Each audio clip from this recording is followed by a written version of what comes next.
मैंने अपने प्रदेश के अधिकारियों को स्पष्ट रूप से कह दिया है कि अगर कोई भी आता है, वो सेन समाज का अगर होता है, उसके सामने अगर सरनेम लगता है सेन, श्रीवास, सवाठे, जो भी सरनेम लगता है, अगर वो नाई जाति का है, उसका काम तत्काल होना चाहिए।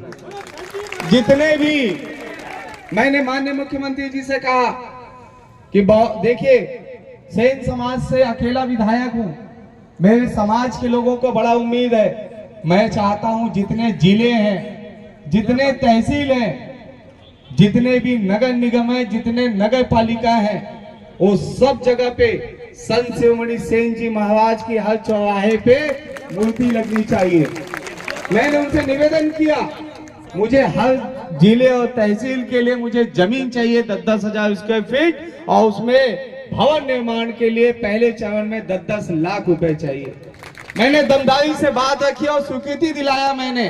अब हर जिले और तहसील में सेन जी महाराज की प्रतिमा लगने का काम चालू हो गया है।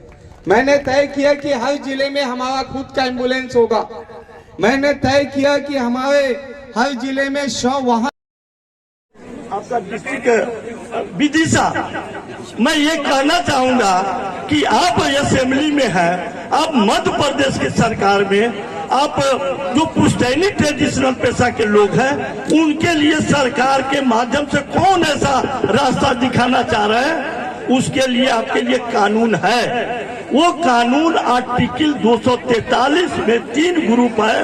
एक वो पंचायती में रिजर्वेशन में जाएगा, दूसरी निकाय के चुनाव में जाएगा, तीसरा सहकारिता में इतना फंड पड़ा हुआ है कि आपको एक एक कारोबार करने के लिए 25 लाख, 20 लाख, 25 लाख दिया जाएगा। जो बिहार में 10 लाख को दिया गया, उसमें आधा पैसा सरकार माफ करती है, आधा आपको धीरे धीरे सधाना है, यानी उसको रिटर्न करना है।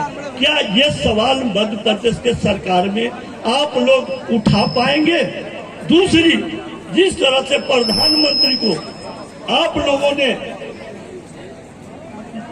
बनाने का काम किया, आप लोगों को मैं अपील करने आया हूं कि आप लोग जिस तरह से जननायक कर्पूरी ठाकुर को भारत रत्न दिया है, उससे सम्मान तो मिला, बल्कि ये ट्रेडिशनल पेशे वाले को, जो टचेबल वर्ग के लोग हैं, उनके लिए उनके शरीर पर खुशहाली नहीं है, उनके खून सूखे हुए हैं, उसके लिए कर्पूरी ठाकुर आरक्षण मॉडल लागू कराकर ही आप लोगों को दम लेना होगा। आप लोग यहाँ शपथ उठा करें, आप लोग हाथ उठाकर समर्थन करें कि जब तक कर्पूरी आरक्षण मॉडल फार्मूला लागू नहीं होता है, तब तक मध्य प्रदेश में हम संघर्ष आंदोलन करते रहेंगे, और जब तक ये नहीं होता है। दूसरी कि अभी पूर्ण बहुमत की मध्य प्रदेश की सरकार है, आप के पास एमएलए नहीं गए हैं। 243 विधानसभा का क्षेत्र है यहाँ, जिसमें शेड्यूल कास्ट का 35 विधायक जाता है, शेड्यूल ट्राइब का 46 विधायक जा रहा है, दोनों मिलकर 81 हो गया। आप टेबल वर्ग के लोग एक भी विधायक नहीं गए भैया, आप एक भी विधायक नहीं भेजे हैं, तो तमाम निकाय चुनाव है, ये निगम है, बोर्ड है, उसमें इन टेबल वर्गों को जगह दो, ताकि अपने समाज को ये तरक्की कर पाए। ये आवाज ये सरकार से उठानी होगी, और उठाएंगे। सहकारिता मंत्री वो अमित शाह जी है, आप फिर दोबारा बने हैं। सहकारिता में करोड़ों करोड़ों का फंड है। सहकारिता मीन्स कोऑपरेटिव। एक केस कला बोर्ड बना देने से और वो विश्वकर्मा योजना ला देने से आपका कल्याण नहीं होगा। आप आवाज उठाएं कि सहकारिता रूपी कानून बना हुआ है, उसके IAS IPS है, गवर्नमेंट बॉडी में जुड़ा हुआ है, वो काम मध्य प्रदेश के तमाम जनपद में, तहसीलों में वो परमिशन दे, लेटर निकाल कर दे।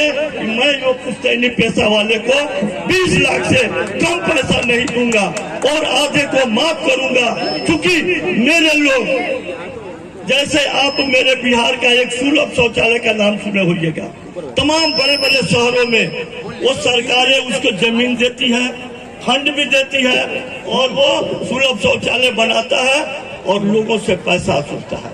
ठीक उसी प्रकार जब उसको सुलभ शौचालय वाले को 25 लाख करोड़ों में फंड आप दे सकते हैं विकास के लिए, तो ये सहकारिता विभाग के माध्यम से इस ट्रेडिशनल पुश्तैनी पेशा वाले सेन सविता नाई और आपके इक्वल में प्रजापति हो, विश्वकर्मा हो और तक पहुंचाएंगे।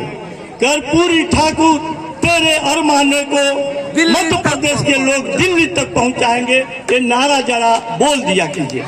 कर्पूरी तेरे अरमानों को पहुंचाएंगे, कर्पूरी तेरे अरमानों को दिल्ली तक पहुंचाएंगे, कर्पूरी तेरे अरमानों को दिल्ली तक पहुंचाएंगे। कर्पूरी तेरा मिशन अधूरा मध्य प्रदेश वाले करेंगे पूरा। कर्पूरी तेरा मिशन अधूरा मध्य प्रदेश के लोग करेंगे पूरा। आज हम थोड़ा सा टेक्निकल बात सवाल रखेंगे।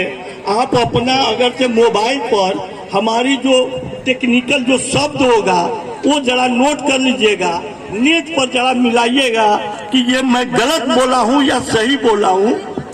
इस पर थोड़ी सी मैं ऐतिहासिक घटनाक्रम के बारे में मैं आपको कुछ जानकारी देना चाह रहा हूँ। संविधान 26 जनवरी 50 को लागू हुआ था।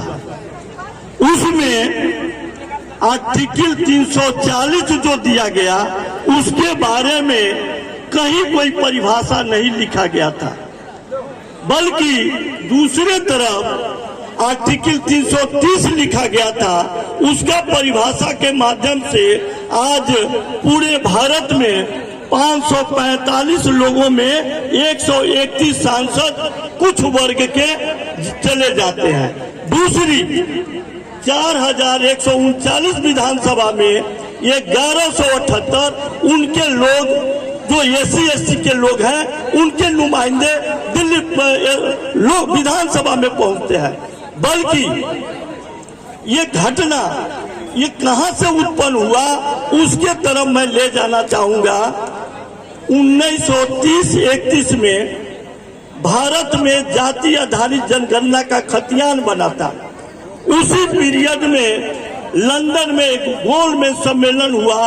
वो 3 बार हुआ था, 1930, 1931, 1932। वहां जाकर लंदन वाले के बीच सवाल उठा कि हम अनटचेबल है, हमको रिप्रेजेंटेशन व्यवस्था किया जाए संघीय लोक पालिका में, विधान पालिका में, राजकीय सेवाओं में, कार्यपालिका में। और हमारे लोगों को कहा गया कि ये टचेबल है। आज के डेट में या उस पीरियड में आप मीनिंग लगाएंगे टचेबल कौन है? जो डिप्रेस क्लास के लोग हैं। टचेबल में क्या कारण है कि टचेबल मीन्स उसका परिभाषा क्या है?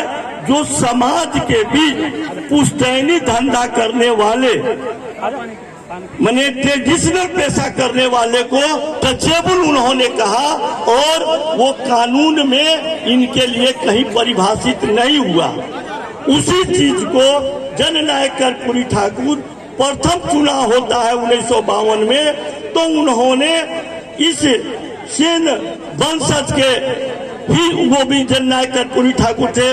और आप जो वंशज के हैं उसी में है। इनके भी पिता बाल दाढ़ी समाज में जजमेंट का करके सेवा करने वाले लोग हैं। ये 1952 में पहला विधानसभा में आए और उसके बाद तब जब उनकी मुख्यमंत्री पूर्ण बहुमत की मुख्यमंत्री 1920 सितंबर 1970 में बना, तो वो घटना को याद करके एक रिकॉर्ड कराए और एक कमीशन बनाए। कमीशन के माध्यम से वो फॉर्मूला के रूप में बिहार में मिला।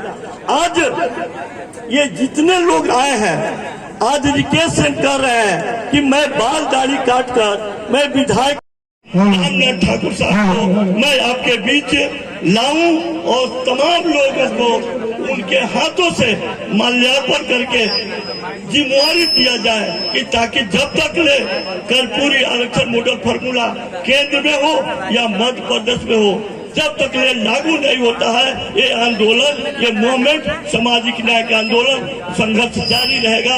यही बात कह के मैं अपनी बात को विराम देता हूँ। बहुत बहुत धन्यवाद जय आदरणीय संत वकील साहब। महाराज, जय कर्पूरी ठाकुर। एक उद्बोधन